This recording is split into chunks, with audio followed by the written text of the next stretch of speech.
This is the very first marathon in 2005, and I was 66 already, and I never tried it. And I had won my age group in a number of shorter races, so they said, well, here goes. So I was cruising pretty well, 20, 22 miles, just like everybody else does, And I finished in about 4 hours and 16 minutes, and I thought, that's not too bad, is it? And I came home and doggone it if I hadn't won my age group in the first Chicago Marathon I ever did. This is the second year. I went back the next year, and knowing how people age up, I thought for sure that I couldn't do it again. So I finished, I came back, I'm crawling into the bathtub in the hotel, and my cell phone rings. It's my son, Tim. He says, Mom, you did it again. I said, yes, I did. I finished, didn't I? He said, you won again. Get out of the tub and get over that hotel right away. I always used to joke when Doris would leave the clinic that that's who I aspire to be. As somebody who's finishing marathons and someday making on the Smucker's list of, she's turned 100 today and she's running the marathon. It was actually torn where the hamstrings attach, which of course affects the entire hip area, although it was a lower hip. Driving was just a pain. It would bring tears just because of the pressure of when your foot is extended. And consequently then I compensate by putting more weight on the other foot. Because she had become very asymmetric from her initial injury at her foot, which then kind of translated to right hip pain and then translated to like mid-back pain. So to restore that, it was really about addressing all of those dysfunctions. It was not a simple thing of, you can start with ice or heat, but that wasn't the whole cure. I really needed the therapy.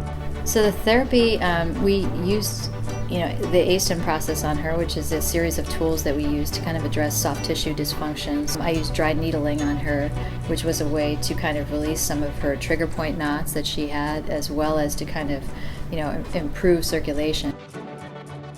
For me, being a runner, Doris is an inspiration because it's definitely something that I think all runners want to run forever. I was so beat and tired. I think I walked half and ran half the last 3 miles.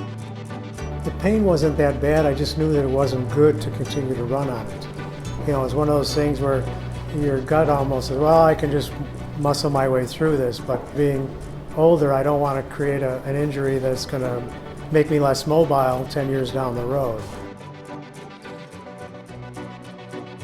Tom came in for a visit for a video gait analysis. So he was undergoing his 3rd marathon this season, and he was having a little bit of discomfort in his left hip, so we wanted to see if there's something biomechanically going wrong with his gait. And so we did the video analysis, and what we found out is that on his left side, he did have a little bit of a hip weakness, and so that was causing the hip to drop when he would land on that side.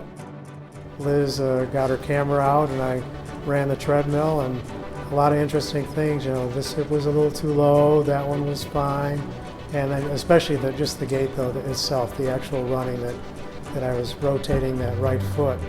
So he was doing a little bit more of a shuffling gait, which just isn't as efficient and can cause a lot of loading. So once we saw that and he could kind of see the picture and put that together, we were able to give him a very specific exercise program. So we started to work on some hip stabilization exercises, we gave him some core exercises, some balance exercises as well, some running drills, and things really turned around for him then. His goal was initially to do 1 marathon, he's on his 3rd marathon. It's always, really rewarding when you can help somebody meet one of their goals. There's no goal that's unachievable, regardless of age.